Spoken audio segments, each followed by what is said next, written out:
حبيب إن الله كريم لا شرط شرط والمغفرة وإلى حضرة النبي الفاتحة.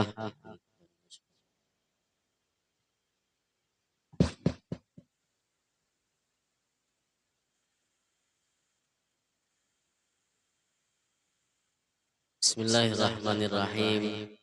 Alhamdulillahi rabbil alamin wa bihi nasta'in ala umuri dunya waddin. Wassalatu wassalamu ala asyrafil anbiya'i wal mursalin sayyidina wa nabiyyina wa maulana Muhammad wa ala alihi wa sahbihi ajma'in. Alhamdulillah, sama-sama kita bersyukur kehadirat Allah Subhanahu wa taala. Pada malam hari ini kita sama-sama dapat berkumpul kembali dalam rangka sama-sama mengkaji ilmu agama. Mudah-mudahan kita seberataan diberikan ilmu yang bermanfaat, dimudahkan untuk mengamalkan, diikhlaskan dan istiqamahkan oleh Allah Subhanahu wa taala. Salawat dan salam kita aturkan ke hariban junjungan Nabi kita, Nabi besar Muhammad sallallahu alaihi wasallam, dan kepada seluruh keluarga beliau, sahabat, pengikut ila yaumil qiyamah. Kita ucapkan terima kasih kepada Kanda Haji Supriyan yang insyaallah akan menjamu kita pada malam hari ini, menghauli para aulia-aulia Allah. Mudah-mudahan berkat kita mengirimi hadiah, kita mendapatkan rahmat dari Allah Subhanahu wa taala. Yang sama-sama kita muliakan guru kita Ustadzul Hajj Abdurrahman Ilsi. Mudah-mudahan sidin dan kita sabratan diberikan kesehatan, keafiatan, panjang umur dalam keadaan sihat wal afiat di dalam beribadah kepada Allah Subhanahu wa taala. Amin ya rabbal alamin. Qala al-musannifu rahimahullah wa nafa'ana bihi wa bi ulumihi fid dharaini. Amin. Wa'lam anna alladhi yajibu ala kulli mu'minin an yataharraza minadh dhunubi saghairiha wa kabairiha. Dan ketahuilah olehmu bahwasanya wajib atas tiap-tiap orang yang beriman bahwa dia menjaga diri dari dosa-dosa yang kecil-kecil, dosa yang besar-besar. Jadi kita bukan sekedar wajib bertaubat, tapi kita juga wajib menjaga diri dari berbuat dosa, baik dosa itu halus ataupun dosa itu dosa ganal. Kahtirazi minas sumumil qatilah, seperti dia menjaga diri dari racun yang membunuh. Wan niranil muhriqah, seperti dia menjaga diri dari api yang membakar, yang menghanguskan. Wal miyahil mughrikah, dan dia menjaga diri seperti menjaga diri dari air yang menenggelamkan. Jadi kalau kita dihadapkan maksiat kepada Allah, maka berusaha untuk menjaga diri supaya jangan tagawi maksiat itu tadi. Bahkan menjaga diri daripada maksiat itu lebih kita takutkan, khawatirkan daripada racun yang membunuh, daripada api yang membakar, daripada air yang menenggelamkan. Kenapa sebabnya? Sebabnya maksiat itu dia bekerja di dalam hati, pekerjaan racun di dalam tubuh. Sedangkan hati itu atas orang yang beriman lebih mulia daripada tubuhnya. Berapa banyak orang hakun balapah-lapah awaknya untuk kesenangan hatinya. Itu membuktikan bahwasanya kesenangan hati itu lebih mulia daripada kesenangan tubuh. Kita bagana di istana, bagana di kerajaan, bagana di tempat nang mewah, tapi hati kada nyaman. Dibandingkan bagana di tempat yang sederhana, biasa aja, tapi hati nyaman, hati senang, nama-nama kita pilih. Pun bagana di tempat yang sederhana, namun hati senang. Bahkan namun kawa tempat nang kaya istana juai, hati pulang senang, nah tuh kada kawa dilawan sama sekali itu. Jadi kalau kita misalnya menjaga diri dari racun yang membunuh, dari api yang membakar, dari air yang menenggelamkan. Maksiat lebih lagi kita jaga diri kita. Kenapa sebabnya? Kalau tubuh kita ini, nah ini berakhir dengan kematian. Kalau mati orang nang penyakit kayak apa hilang kan sudah. Tapi kalau penyakit hati, kalau inya kada bertaubat sampai ke mati, bukan rusak hati aja, tapi akhirat pun rusak. Kenapa?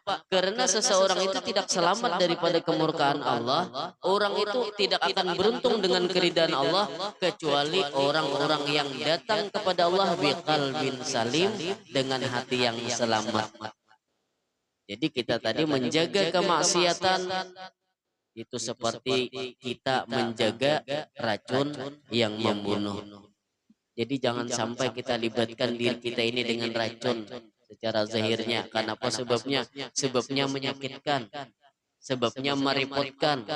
Bahkan banyak waktu kainan yang tersita hanya untuk masalah racun ini.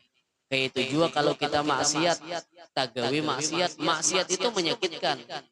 Amun kita kada bertaubat sampai ke akhirat menyakitkan. Di dunia aja dengarnya maksiat itu sesuatu yang membuat kita gelisah, kada nyaman. Contohnya dusta. Dusta itu sebuah maksiat. Ketika kita berdusta, itu kada cukup sabuting dusta itu. Kenapa sebabnya? Karena suatu saat kita akan berdusta nang nomor 2 untuk menutupi dusta nang pertama. Dusta nang kedua ini kayaknya pacang ditutupi pulang dengan dusta yang ketiga. Jadi semakin lapah kita menjaga diri kita dari kemaksiatan, tapi kalau tagawi maksiat itu lebih merepotkan lagi kayaknya lawan kita. Api yang membakar, kita jauhkan dari kita daripada api yang membakar. Banyu yang menenggelamkan. Kalau kita tulah tahu kita ini kada bisa bakunyung, maka jangan bawani-wani menyubarangi jambatan nang jambatan itu jabuk. Kayak itu juga kita kan tapi tahu urusan cara bertaubat misalnya kan tapi tahu maksiat barang jangan kita pelihara, kita jaga diri kita daripada kemaksiatan.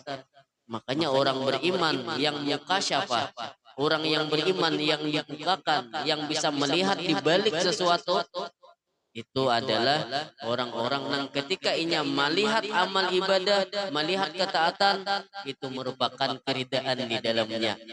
Ketika inya dihadapkan ke maksiatan, bukan maksiatnya itu aja yang dilihatnya, tapi di balik maksiat itu. Kenapa di balik maksiat? Di situ ada kemurkaan Allah Subhanahu wa taala. Makanya Imam Ali Zainal Abidin radhiyallahu anhu beliau berkata, "Innallaha khaba'a thalathan fi thalathin." Sesungguhnya Allah itu menyimpan 3 sesuatu pada 3 sesuatu. Khabba aridahu fi ta'atiha. Khabba aridahu fi ta'atihi. Allah menyimpan keridaannya di dalam ketaatannya. Jadi setiap ketaatan itu jangan sampai kita remehkan. Kenapa sebabnya? Barangkali di dalam ketaatan itu adalah keridaan Allah Subhanahu wa taala. Makanya Nabi kita sallallahu alaihi wasallam pernah menyebutkan, kana 'ala tariqi husnu syajaratin yu'din nasa fa amataha rajulun fa udkhilal jannah. Di suatu jalan ada dahan pohon. Nang dahan pohon ini mengganggu manusia. Lalu ada seorang laki-laki nang dibuangnya dahan pohon ini tadi. Dimasukkan seorang laki-laki tadi ke surga. Kenapa? Karena pahalanya itu luar biasa. Karena Allah Ta'ala menyimpan keridaannya di dalam ketaatan kepadanya. Termasuk kebaikan adalah membuang sesuatu yang mengganggu manusia di jalan. Nabi tadi memadahi dahan pohon. Jadi bukan sekedar dahan pohon, termasuk juga batu kalau kupina ada kapinggirakan. Termasuk juga misalnya ada paku, ada plastik dan lain sebagainya. Bila di jalan mengganggu, maka kita kapinggirakan. Yang kedua, wa khabba'a sakhatahu fi ma'siyatihi. Dan Allah menyimpan kemurkaannya di dalam maksiat kepadanya. Maka dari itu kita jangan meremehkan maksiat sekecil apapun. Kenapa sebabnya? Barangkali di dalam maksiat kecil itu terdapat kemurkaan Allah Subhanahu wa taala. Makanya ada orang yang dihukum gara-gara napa? Gara-gara inya memutik ranting kayu nang halus di muka rumah orang. Nang pohon kayu itu padahal sudah mati. Cuman oleh karena kada bepadah lawan ampun rumah nang itu tadi, ampun pohon itu tadi, makanya dihukum. Dikiranya itu biasa aja, tapi dengarannya hak orang tetap kita bepadah minta izin. Wa khabba wilayatahu fi khalqihi, dan Allah menyimpan kekasih-kekasihnya pada makhluknya. Maka dari itu kita jangan sampai menghinakan hamba-hamba Allah kayak apapun hamba Allah Ta'ala itu. Karena apa sebabnya? Barangkali dia itu adalah waliullah, kekasih Allah. Ada kisah dulu orang saleh, Sidin itu jadi imam di sebuah tempat ibadah.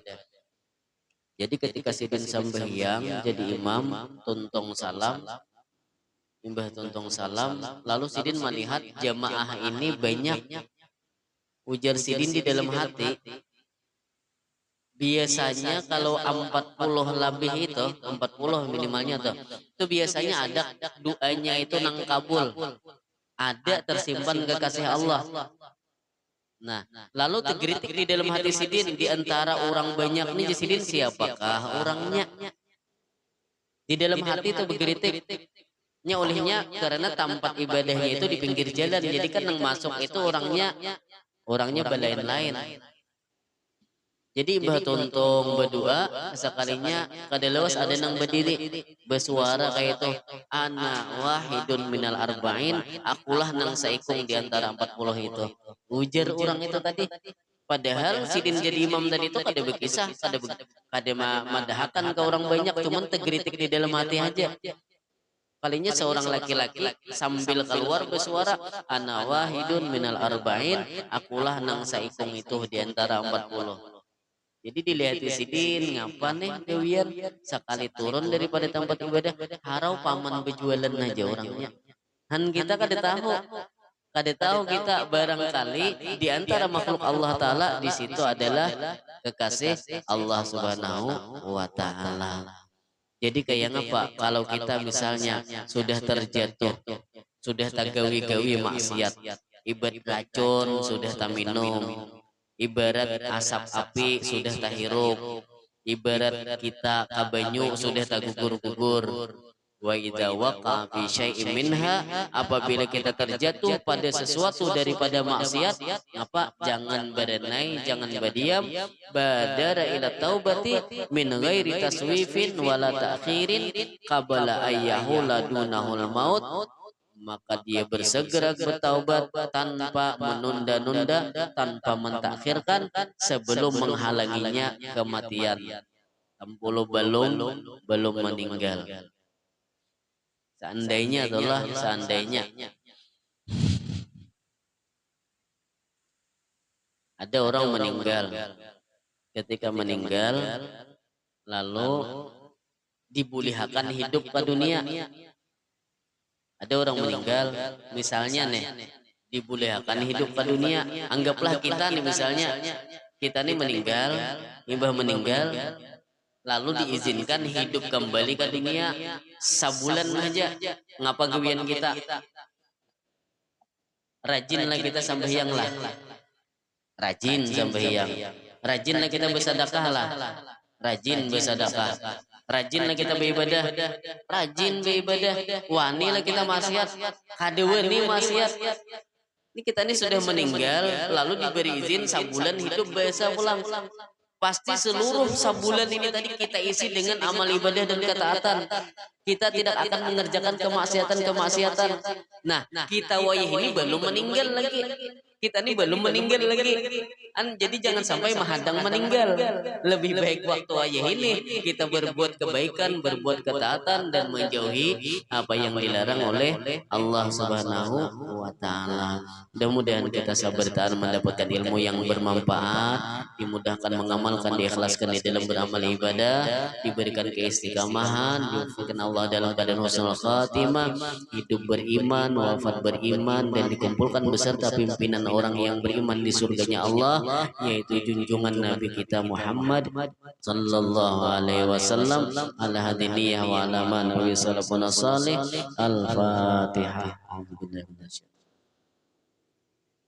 Ar-Rahmanir-Rahim Maliki yaumiddin. Iyyaka na'budu wa iyyaka nasta'in. Ihdinas siratal mustaqim. Siratal ladzina an'amta 'alaihim ghairil maghdubi 'alaihim waladdallin. Bismillahirrahmanirrahim. Alhamdulillahirabbil alamin. Allahumma shalli wa sallim ala sayyidina maulana Muhammad wa ala alihi washabihi ajmain.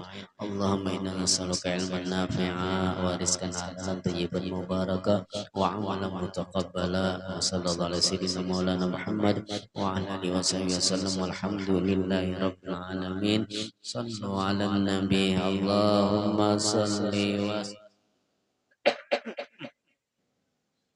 وطبيب قلبي وجسدي وروحي سيدي رسول الله محمد الصادق الأمين وعلى آله وصحبه أجمعين. اللهم صل وسلم على سيدي وطبيب قلبي وجسدي وروحي سيدي رسول الله الصادق الأمين وعلى آله وصحبه أجمعين. اللهم صل